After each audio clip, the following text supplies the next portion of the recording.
Yan, magandang gabi po sa bawat isa. Magandang gabi po. Yan po, patuloy po tayo na mag-aral ng salita ng Diyos at manalangin. Yung nakaraang linggo po ay may tatlo po na continuation, yung layunin ni Cristo sa krus. Amen? So, ang isa po dito, yung number 5 is redeem us from all iniquity. Ano po ang sabihin ng iniquity?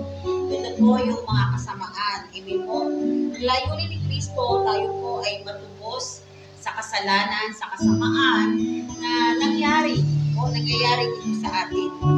At tayo po ay pinalaya niya doon sa kasamaan na yon. At isa rin dito yung layunin ni Cristo sa krus ay yung tayo po ay tubusin. Amen. Doon sa mga kasalanan na yun. Amen po. So, number 6 po, to receive healing. Alam niyo po, na ang layunin ni Cristo sa krus ay tayo po ay tubusin. Amen po. Or tayo po ay makareceive ng kanyang kagalingan. Amen po. Ang purpose ni Cristo sa krus ay upang tayo ay makatanggap ng kagalingan.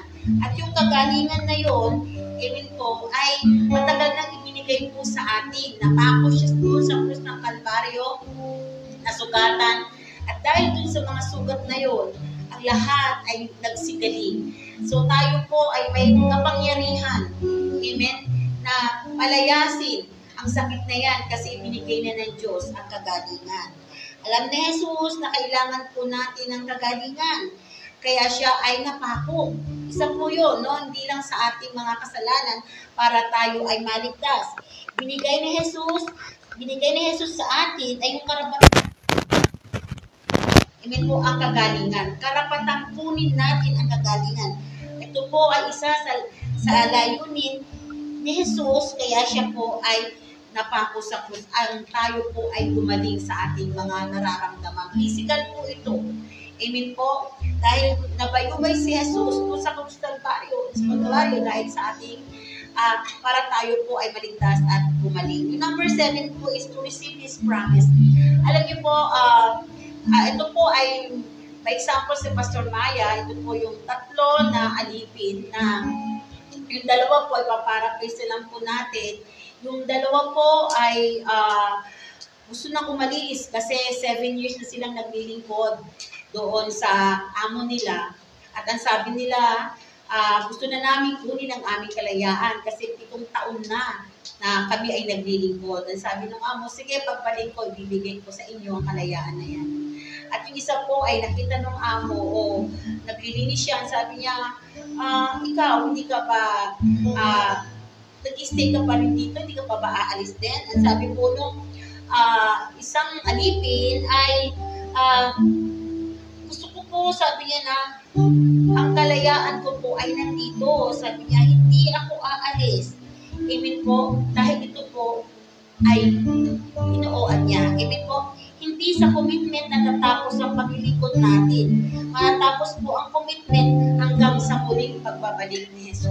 Ang commitment po ay pagmula unang tumig ka hanggang sa dumating ang Panginoon. Ito po ay ang commitment po natin. Hindi po natatapos ang commitment natin sa Diyos. Amen po. So, alam po ni Jesus na kailangan ng tao, no, from the beginning, kaya kailangan siyang mapako sa krus. Para maligtas ang tao, ang mangyari ang nakasulat sa Bible. Ayan po, kailangan ng tao ang tumalima at sumunod sa Diyos. Kailangan natin ipanalangin ang lahat ng bagay at sitwasyon na mangyayari po sa buhay natin. Gusto ko lamang pong i-share sa inyo ng mabilis yung pong isang libro, no, ni Jerry Seville. Ito po yung Prayer of Petition. At meron po siya doon na isang topic. Yung topic niya po is God is your source. Alam niyo po, napakaganda po ng libro ito at isa po ito sa binabasa. No, binabasa ko po at nakakapag-encourage po. No? Sa kabila po ng minsan, dumaranas po tayo ng mga bagay na talagang dadaanan mo. Pero isa po sa topic ni Jerry ay yung God is your source. No? Yung ano ba yung source? Yung source po is pinagmulan, no? Yung mga dahilan kung bakit nandyan ka, no? Bakit maayos ang buhay mo, Amen po. Kasi ito po yung mga dahilan. Sabi niya, yung sources natin ay ang Diyos. Ang Diyos po ay ating pinagulan. Siya yung source ng lahat ng ginagawa natin. Ano mang meron ka. Amen po, ang source po natin ay isa sa source na sinabi niya po ron ay yung pananalangin. Amen po, na makakonekta tayo sa Diyos. Maganda po na magkaroon tayo ng regular schedule sa pananalangin. At ang sabi niya po doon sa libro na yon ay maganda na sa umaga ay may panalangin po tayo. But anytime po pwede namang manalangin. Pero doon po sa topic na yun ay ni-emphasize niya na maganda na sa umaga ay may panalangin para mag-start ang iyong araw ng may kasamang panalangin. Amen po. Pero alam niyo po, yung po naman ay suggestion lang.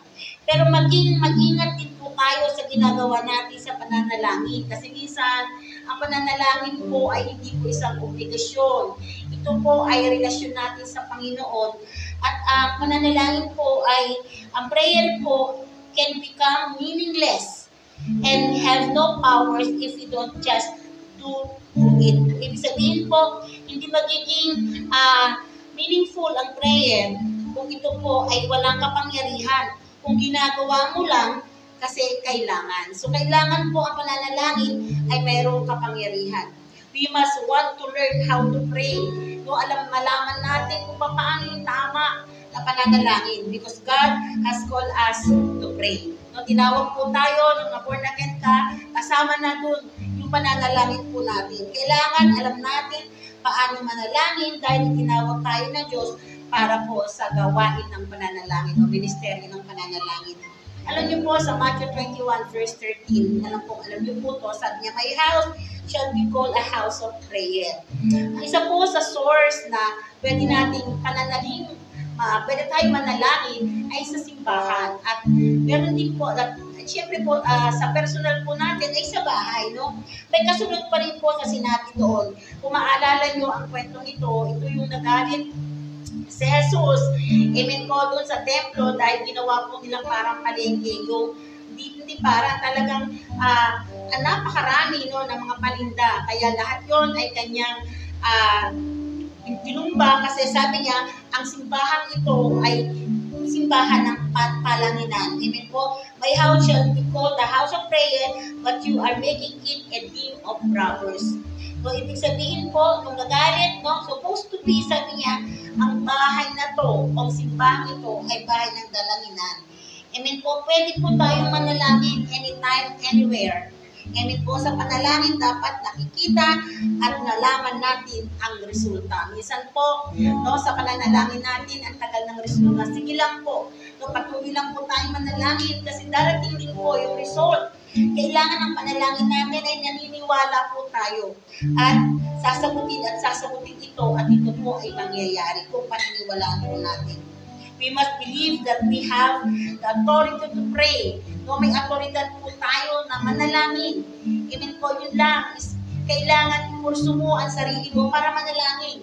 Hindi po pwede na tayo ay walang panalangin. We must believe that prayers can change things and that we cannot change any of the things in our own strength. Kung tayo po ay naniniwala sa panalangin natin, lahat ng bagay ay mababago. At hindi natin kaya ang sariling kakayanan lamang natin at lakas. Amen po, huwag kang manahan sa sariling lakas, sa sarili natin talino. Amen po, sabi po ni Apostol Pablo sa Efeso chapter 6 verse 10, finally be strong in the Lord, in a mighty power. Amen po, bilang pagwawakas, sabi niya, magpakatibay kayo sa kalakasang galing sa Panginoon at kanyang dakilang kapangyarihan.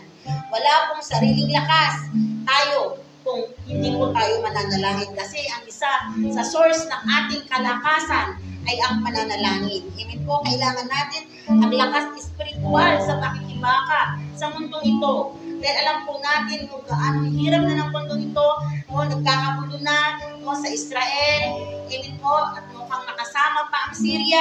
So, kailangan po talaga natin ang puspusan pananalangin.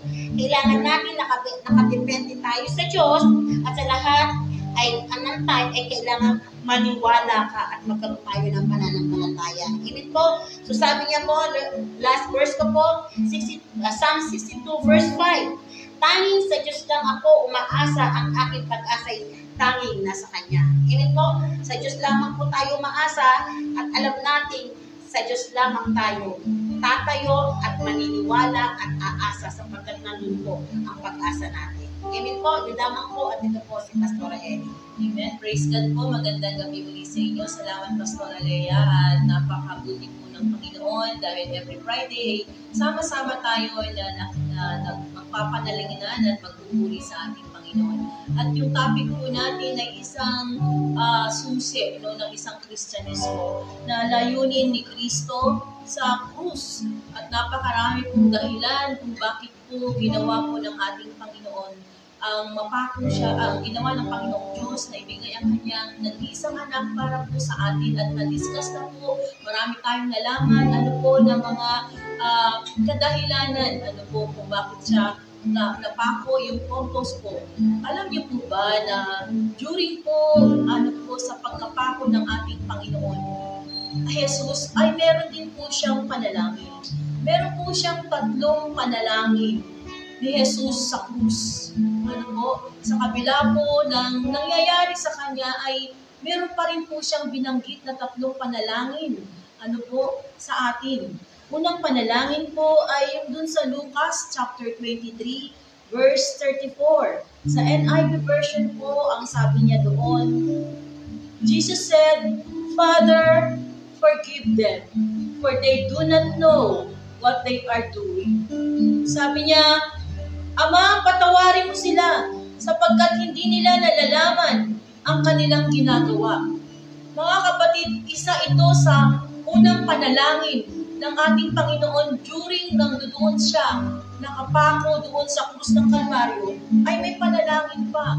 Anong ibig niyang sabihin dito sa Ama, patawarin mo sila? Hindi nila nalalaman ang kanilang ginagawa sa kabila ng ginawa sa kanya na alipusta, pagdura, pagpananakit sa kanyang buong katawan. Nandoon pa rin po ang panalangin niya ay pag-aalala. Ito ay panalangin ng pag-aalala. Inaalala niya tayo sa ating kaligtasan. Patungo doon sa kapahamakan na dapat na malayo tayo sa Kanya.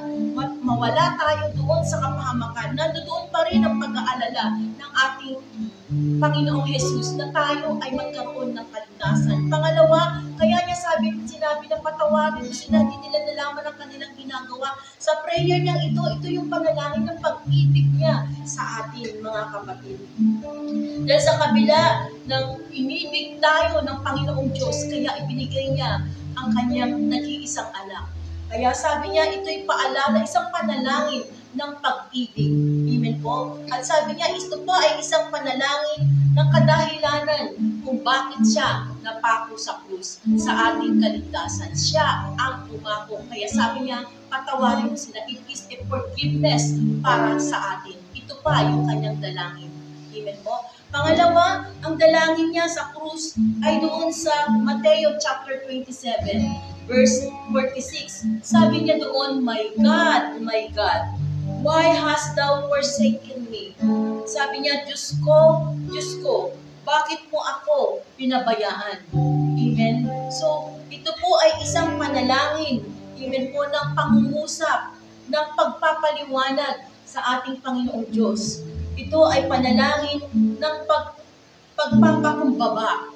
Ito ay panalangin ng pagpapakasakit sa atin ng Panginoong Jesus. At ito ay panalangin ng pagkasabik sa kanyang Ama. Amen po. Sabi niya, My God, Amen po. Hast thou forsaken me? Nandoon po yung kasabikan. Amen po. Pero nandoon yung pagligtas niya sa atin. Pagpapaliwanag niya sa kanyang Ama, pagpapakababa, pagpapakasakit ng dahil sa atin. Ito ang isa sa kanyang mga panalangin doon sa krus. At isa pang panalangin niya sa krus ay yung dito po sabi niya sa Lucas chapter 23 verse 46 sa NET po version. Father, in your hands I commit my spirit.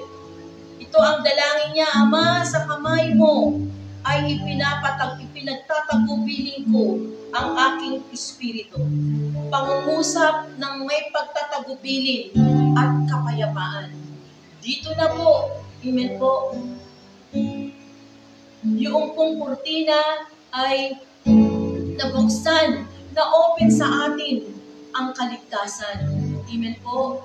Tayo ay nawala na sa batas. Amen po. Ng mga batas, kundi tayo ay nabigyan ng laya, nabigyan ng tunay na kapayapaan, nabigyan, amin po, ng pagtatagubilin niya sa atin. Na tunay nga, isa ito sa mga panalangin niya. Sabi niya, Ama, sa kamay mo ay ipinagtatagubilin ko ang aking espiritu. Sa kanya mismo, nanggaling ito. Ito ang mga tatlong panalangin ng Panginoong Yesus sa krus ng Kalbaryo. Bagamat siya ay naduduot sa krus, nasasaktan, sobrang sakit, sobrang halos ito ikakamatay niya na klase ng sakit, pero meron pa rin po siyang inilalaan na panalangin na kundi para sa atin, amen po, at sa kanya na pangungusap sa ating Ama. Kaya nga po mga kapatid, kung ang Panginoong Yesus ay nandoon na sa krus ng Kalbaryo, sa pilit ng kamatayan, ay may panalangin pa siya. Tayo po kaya iniwan niya ito na ating tularan, na sa buhay natin, kailangan natin may panalangin tayo, may pagdulog tayo sa ating Ama, na hindi tayo pwedeng manahan sa ating sarili. It's not by might, nor by power, but by the Spirit of the Lord. Amin po. Kaya nga po dito sa ating po sa Rema po ay nandoon ang prayer pool, amen po, Spirit. Hindi po pwedeng mawala ito dahil ito ang access natin sa Panginoon. Doon na ang Panginoong Yesus ay nangungusap pa rin ng panalangin para po sa kanyang Ama. Amen po. So, yan lang po yung ma-share ko po sa bawat isa sa atin. Kaya po, ano man ang kalagayan natin, nandoon po na ang prayer ay siyang tagubilin sa atin ng ating Panginoong Yesus. Gawin natin ito upang tayo ay samahan patuloy ng ating Panginoon. Ito lang po at tayo po ay magpuri at patuloy na manalangin. Hallelujah. Thank you, Jesus. Ikaw ang hari sa aming buhay, Panginoon. Ikaw nagmahal sa amin ng tulad mo. Pag-ibig mo'y walas at pinagbabago. Pinatunayan mo ito sa krus ng Kalbaryo. Kaligtasan ng iyo ay natamo. Hallelujah. Thank you, Lord. Dahil sa'yo naging magmahal. Yes, O God. Ako ay sa kasalanan. Sasampahin kita, papupurihan ka, pinagdadaan aking pagmamahal. Yes, Lord, ikaw ang hari at tagapagligtas. Banal mong pangalan, aking itataas. Panginoong Yesus, aming Diyos, iaalay ko sa'yo aking lakas. Ikaw ang hari, ikaw ang hari at tagapagligtas. Banal mong pangalan, aking itataas. Panginoong Yesus, aming Diyos, iaalay ko sa'yo aking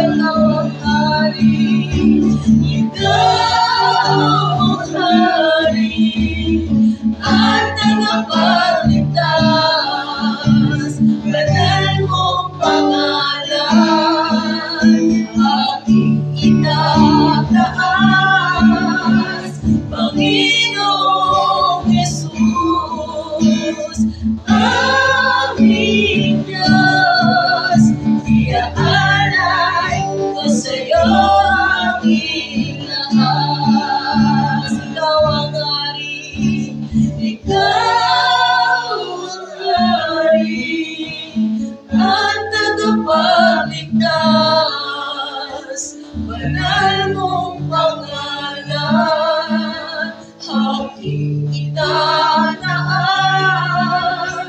Panginoong Jesus, aming Diyos, iaalay ko sa'yo aking lakas. Iaalay ko sa'yo aking lakas. O purihin yan, O Diyos. Iaalay aking lakas. Purihin Diyos.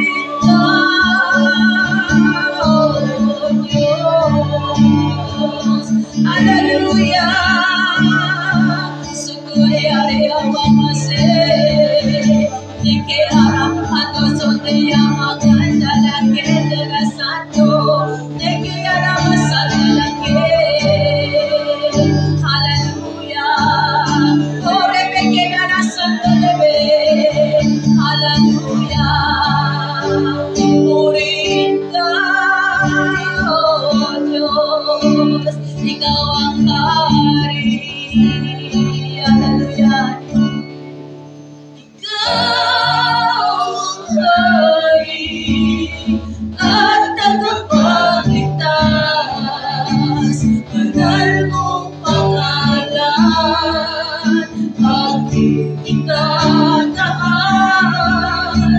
Panginoong Jesus, aming Diyos, iaalay ko sa'yo aking lakas.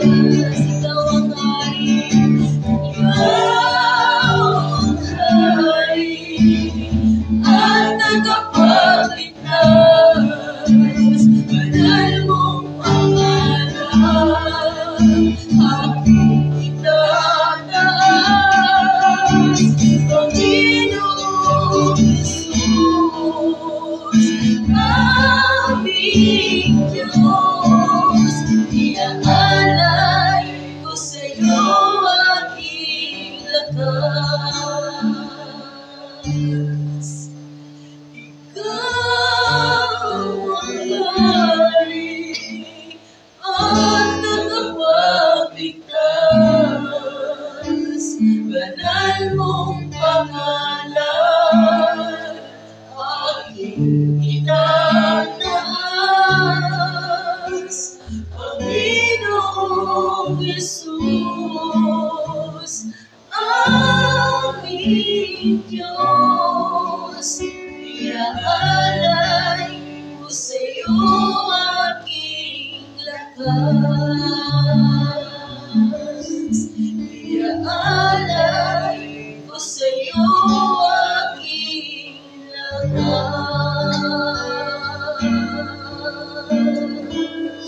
Oh, hallelujah. Siya nga po, Panginoon, O Diyos. Maraming salamat po, Panginoon, dahil patuloy niyo po kami, O Diyos, sinasamahan. Maraming salamat po, Ama, dahil sa ginawa mo sa iyong anak, O God, sa krus ng Kalbaryo, Panginoon, na tunay nga nagbigay ng kaligtasan sa bawat isa sa amin, O Diyos. Lumalapit po kami sa pangalan po ng iyong anak na si Jesus, itinataas namin ang bansang Pilipinas, Panginoon. O Diyos, ikaw po ang nakakaalam, Panginoon, ng aming kalagayan sa bansang ito, O Diyos. Tinataas namin patuloy sa iyo ang aming presidente, Panginoon, Bongbong Marcos, hanggang sa pinakamababang posisyon, Panginoon. Ang gobyernong ito, Panginoon, O God, na kanyang pinangungunahan, O Lord, ay patuloy niyo po, Panginoon, siyang bigyan, O God, ng karunungan na nagmumula sa iyo. Hallelujah na, Panginoon, may bigay niya, Panginoon, yung tamang iyong pagpapalangal, Panginoon, sa bansang Pilipinas, Panginoon. Lord, samahan niyo po kami upang ang bansang ito, Panginoon, ay magkaroon ng, Panginoon, katagumpayan, O Diyos, magkaroon ng patuloy, O God, ng kaayusan, Panginoon, ng bansang ito. Tinataas po namin ito sa iyo, Ama, sa pangalan ni Jesus. Tayaan niyo po, Panginoon, na gamitin namin ang pangako mo, anuman ang aming talian dito sa lupa, ay tatalian mo sa kalangitan. Anuman, Panginoon, ang pakawalan namin dito sa lupa, pakakawalan mo sa kalangitan, Panginoon. Pahihintulutan mo dyan sa kalangitan, Panginoon. Kayo winawasak namin ang false religion sa pangalan ni Jesus. Winawasak na yung false religion, false doctrine, walang pananampalataya, kawalan ng pananampalataya, pride sa iyong salita sa pangalan ni Jesus ay winawasak namin in Jesus' name. At patuloy na yung pinakakawalan, Panginoon, ng salvation, Lord God. Pinakakawalan namin ng shame and repentance, O Lord God. Hallelujah. Ang mataas sa pananampalataya, ang paghanap sa iyo, Panginoong Jesucristo, O God. Lord, salamat po. Abutin niyo ang bansang Pilipinas at kaligtasan ng patuloy niyo na yung pinakakawalan, Ama, sa pangalan ni Jesus. At patuloy din po namin Father God, tinataas ang kalagayan, Panginoon, ng bansang Pilipinas, ang mga bilihin, Panginoon, ng mga pangangailangan, O Diyos, ng mga mamamayan, Panginoon, winawasak namin, O Diyos, anumang pagtaas nito sa pangalan ni Jesus, sa gasolina, sa pangalan ni Jesus, winawasak namin ang poverty sa pangalan ni Jesus, ang kahirapan, kawalan, kasalatan, sa pangalan ni Jesus ay winawasak namin in Jesus' name at nagpapakawala kami, Panginoon, O Diyos, hallelujah, ng kaginhawaan, prosperity, kaluwagan, Panginoon, sa bansang Pilipinas. O God, ang pagdaloy ng abundant blessing mo, Panginoon, sa mga nangangailangan, Panginoon, abutin mo, O Diyos, ito, O God, sa pangalan ni Jesus. Winawasak din namin ang illegal gambling, ang drug addiction, sa pangalan ni Jesus, ang lahat ng pangdaraya mo, Satanas, sa mga kaluluwa, sa mga tao, sa isipan ng tao, sa pangalan ni Jesus ay winawasak namin ay mga demonyo na nagdadala ng distraction sa bansang Pilipinas, sa pangalan ni Jesus, kaguluhan, sa pangalan ni Jesus ay winawasak namin at patuloy kami nagpapakawala sa pangalan ni Jesus, O God, hallelujah, ng kapayapaan, kaayusan, Panginoon, hallelujah, kabanalan, Panginoon, hallelujah, at patuloy na pagmamahal, pagtakot sa iyo, Panginoon, paglapit sa iyo, Panginoon, sa pangalan mo na yung anak na si Jesus, O God. Lord, hallelujah, patuloy niyo po ang pagpalain ng bansang Pilipinas at pinawasak din na yung mga trahedya, bagyo, na binabalak mo sa tanas para mga disaster, sa mga sinasas, binabalak mo na ito ay guluhin sa pangalan ni Jesus, bansang Pilipinas, sa magitan ng mga trahedya na yan, sakit at karamdaman, sa pangalan ni Jesus, mga viruses, in Jesus' name, sa pangalan ni Jesus ay binawasak namin ito in Jesus' name. At patuloy na yung pinakakawalan, Panginoon, O God, hallelujah, ang pag-iingat mo, proteksyon, Panginoon, ang kalusugan, Panginoon, O God, ang patuloy na manguna, O Diyos, ang pagkakaisa, Panginoon, ang katapatan, Panginoon, sa pangalan po na yung anak na si Jesus, tinataas namin ng bansang Pilipinas, Lord. Panginoon, gayon din po, patigan sa kasalukuyan nangyayari, Panginoon.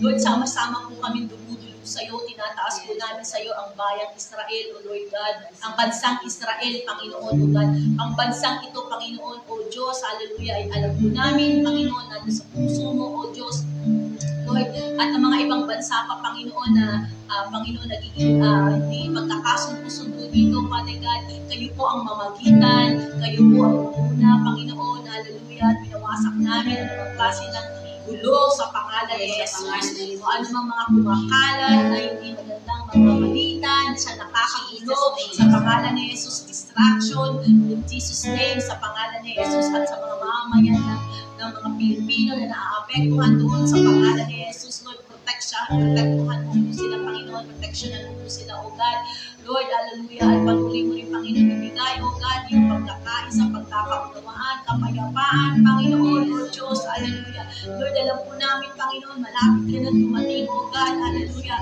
Kaya, O Diyos, hallelujah, sinabi mo, Panginoon, yung nananatiling tapat hanggang wakas, Lord, yun ang maliligtas, O God, gawin niyo po kami maging matapat sa iyo, Panginoon, hallelujah, at ang bansang ito, Panginoon, tinataas namin sa iyo, God, nagkakaisa kami, Panginoon, ng kaayusan, ng kaguluhan na yan, ay magaganap, Panginoon, sa pangalan ni Jesus, lahat mo ng kaayusan, ay magaganap, mangyayari ito sa pangalan ni Jesus.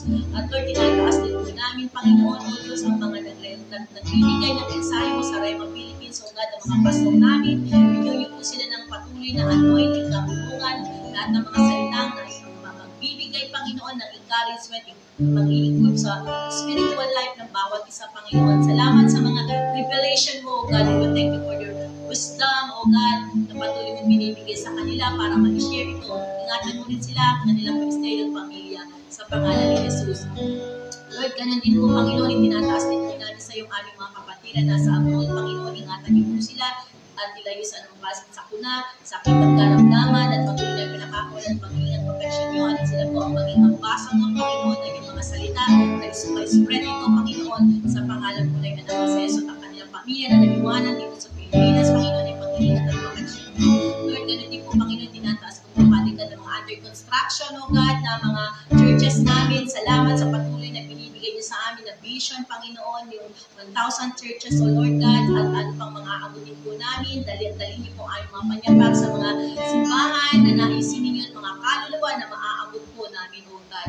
Maraming salamat po, Panginoon. Bigay niyo yung spirit of obedience po sa amin at mapagmahal sa kaluluwa, Panginoon, upang maganap, mangyari ang perfectong kalooban mo sa vision na yan, O Diyos. Salamat po, Ama. At gayon din po, Panginoon, ang aming mga prayer request na dala-dala ng aking mga kapatiran ng bawat isa, nakasulat man ito, masambitin ang bibig ng bawat isa. O God, Lord, nananampalataya kami. Nandoon, Panginoon, O Diyos, sa iyo na manilingin namin sa panalangin, manalig kami na tanggapin namin. At Lord, sa lahat ng mga prayer request na ito, Panginoon, ngayon pa lang, O God, na umaasa po kami at nananampalataya na tinanggap na. Alam mo ang puso ng bawat isa na mayroong mga prayer request, Panginoon. Abutin mo po ito, Ama. Salamat po sa kasagutan sa pangalan ni Jesus. At gayon din po ang aming Senior Pastor Boy as requested, O God, na salamat sa kalusugan niya, Panginoon. At patuloy namin binawasak ang anong klase na sakit at karamdaman sa pangalan ni Jesus. Paninira sa katawan niya, ikaw na nagdadala kayo ng mga demonyo na nagdadala ng sakit at karamdaman ay binawasak namin, pinapalayas namin sa kanyang katawan. Siya ay pag-aari ng anak ng Diyos, siya ay templo ng anak ng Diyos, siya ay templo ng Diyos sa pangalan ni Jesus. Kaya Lord, thank you for the covering yung Panginoon, ng banal na dugot, kagalingan at kalusugan ng aming Senior Pastor. Salamat po, Ama, sa pangalan ni Jesus. Ito po ang aming samot dalangin. In Jesus' name, Amen. Yes, Lord, Panginoon, salamat, Lord, sa gabi nito. Patuloy ka namin na nasasalamatan, Panginoon, sa bawat ginagawa mo sa bawat isa sa atin. Dalangin mo, Panginoon, O Lord, ang aming Pastor Siguro. Ingatan mo siya sa lahat ng aspeto ng kanyang buhay, O God. Ganito po ang pag-ingat na nagmumula sa iyo. Ganito po, Lord, tinataas po namin, Panginoon, O God, ng kanyang mga mahal sa buhay. Patuloy ang pag-ingat mo sa kanila, saan man sila naroon, O God. Ganito po, Lord, ang mga leaders namin, ang leadership po namin, ikaw siyang manguna, Lord, ibahin mo kami, Lord, pupulit mo kami ng iyong pag-ibig, Panginoon, O God, ng kababaan ng loob, O God.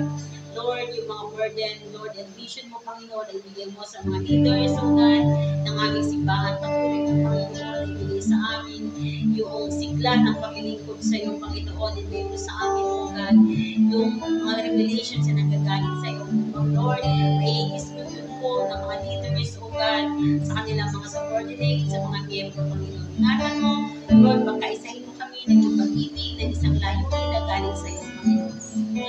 Lord, tinatas ko, O God, ang mga pastors, ang mga workers, Panginoon, ang mga miyembro ng bawat simbahan, patuloy na ikaw ang siyang manguna, ikaw magbigay ng kanilang mga pangangailangan, nakikita mo ang puso ng bawat isa, Panginoon.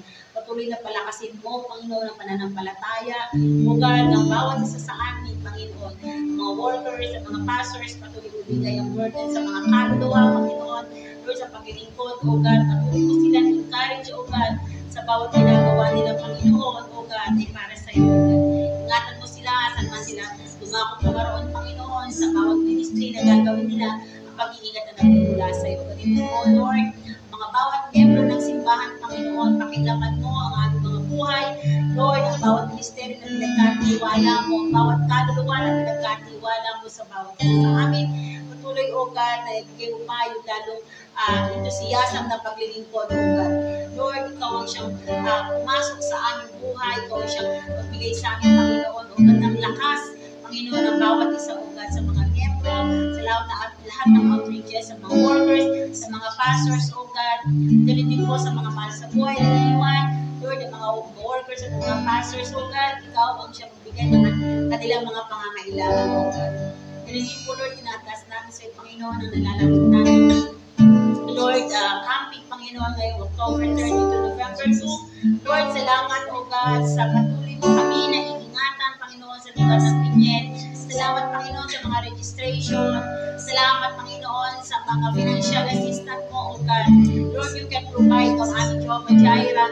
Salamat sa mga kaluluwa na aatin, O God. Ingatan mo ang bawat isa, Panginoon. Ngayon pa lang, O God, i-prepare mo na ang aming espiritu, Panginoon, upang sa araw sa October 30, Panginoon, O God, ay makasama ka namin sa lugar ng Pinyan, O God. Lahat, Panginoon, nagtatayo sa harapan, ikaw ang siyang makita, Panginoon, O God. Itapon mo, Panginoon, na lahat nagtatayo, O God, sa iyong harapan, Panginoon, ng sa iyong puno, O God. Patuloy mo kami na pagpuputi na yung pag-ibig, Panginoon, na pag-iingat na nagmumula sa iyo, Panginoon, O God, ay kinakakawalan namin ang victory, Panginoon, sa aming camping, O God, ngayong October 30 to November 2. Salamat, Panginoon, O God, sa maayos, Panginoon, katagumpayan ng aming camping, O God. Salamat, O Lord, at patuloy mo, Panginoon, ibigay sa aming mga puso, ang puso ng paglilingkod, Panginoon. Bigay mo sa amin ang burden, Panginoon, sa bawat kaluluwa, Panginoon, O God, sa bawat isa sa amin, O God.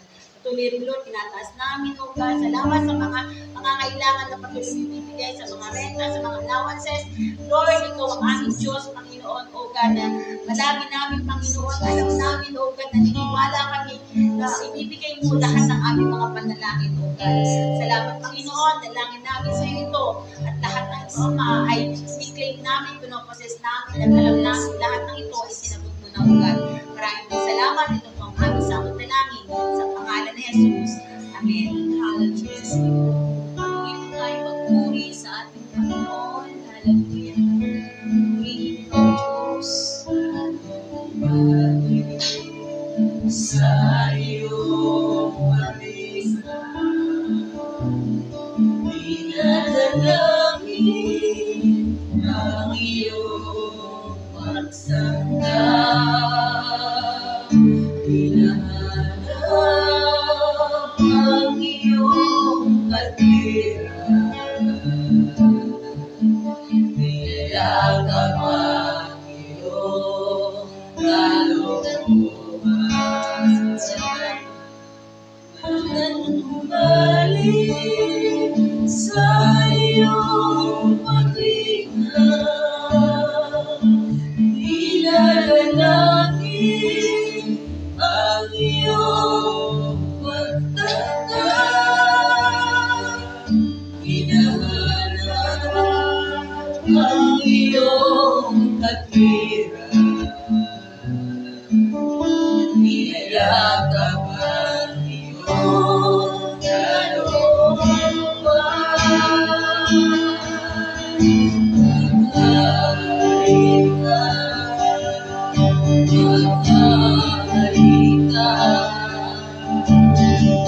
Panginoong Jesus, magaling ka sa buhay ko, sa puso ko. Panginoong Jesus, magaling ka. Magaling ka. Magaling ka. Panginoong Jesus, magaling ka. Sa buhay ko, sa puso ko. Panginoong Jesus, magaling ka. Yes, Lord, magaling ka. Magaling ka.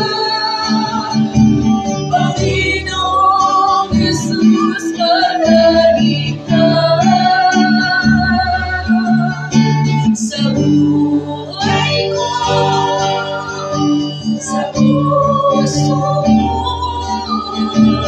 Panginoong Jesus, magaling ka. Magaling ka. Siya nga po, Panginoon. Magaling ka.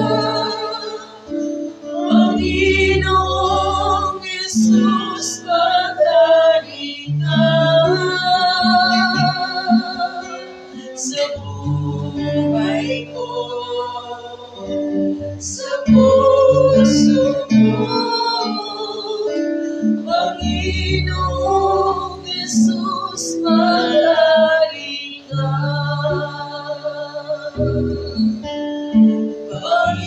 Panginoong Jesus, maghari ka. Yes, O Lord, Panginoon, maraming salamat po, Diyos, sa buhay ng bawat isa, Panginoon. Sa amin dito sa Rema, O God, patuloy na maghari ka, O Diyos. Patuloy na ikaw ang mamuna sa bawat isa sa amin, Panginoon. Lord, walang imposible sa iyo, O Diyos. Lahat, Panginoon, ay posible, O Lord. Kaya maraming salamat po, Panginoon. Maghari ka sa puso ng bawat isa sa amin, O God.